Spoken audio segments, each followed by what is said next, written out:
Supreme court ने bulldozer action पर सख्त एतराज जताया है।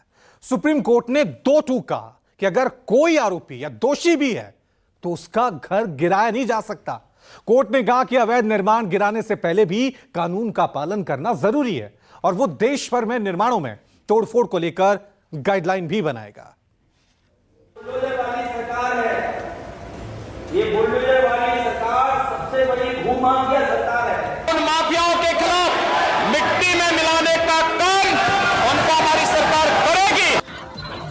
आरोपियों के बुलडोजर एक्शन यानी उसकी संपत्ति और घर ढहाने की कार्रवाई पर सुप्रीम कोर्ट ने सख्त ऐतराज जताया है। Justice B R. गवई और जस्टिस के.वी. विश्वनाथ की पीठ ने कहा कि अगर कोई दोषी भी है तो घर नहीं गिराया जा सकता। सुनवाई के दौरान जस्टिस बी.आर. गवई ने उत्तर प्रदेश सरकार का पक्ष रख रहे सॉलिसिटर जनरल तुषार मेहता से पूछा, किसी का घर केवल इसी आधार पर कैसे ढहाया जा सकता है कि वो किसी मामले में अभियुक्त है? कोई व्यक्ति दोषी भी है तो बिना कानून की निर्धारित प्रक्रिया का पालन किए बिना उसके घर को ध्वस्त नहीं किया जा सकता। सुप्रीम कोर्ट में सुनवाई के दौरान उत्तर प्रदेश सरकार की तरफ से पेश सॉलिसिटर जनरल तुषार मेहता ने भी अपनी दलीलें रखी। तुषार मेहता ने पीठ से कहा, किसी भी इमारत को ढहाने की कार्रवाई इसलिए नहीं की गई है कि वो शख्स किसी अपराध में अभियुक्त था। हमने एफिडेविट के माध्यम से दिखाया है कि नोटिस काफी पहले ही भेजा गया था। ढहाने की प्रक्रिया एक स्वतंत्र मामला है जिसका किसी भी अपराध से कोई संबंध नहीं है।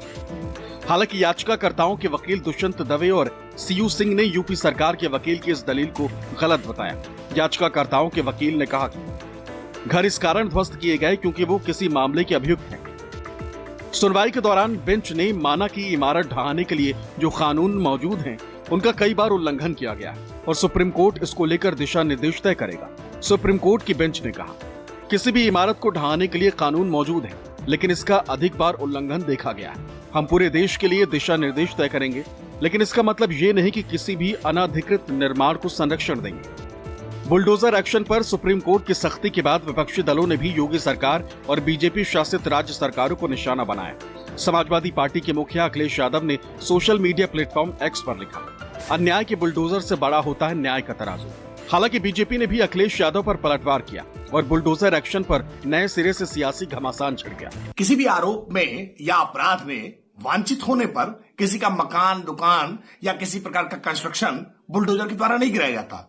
लेकिन अगर कोई मकान, दुकान या कोई निर्माण कार्य किसी अवैध स्थान पर है, अतिक्रमण करके बनाया गया है, नियमों का उल्लंघन करके बनाया गया है, तो निश्चित तौर पर उस अतिक्रमण को गिराया जाएगा।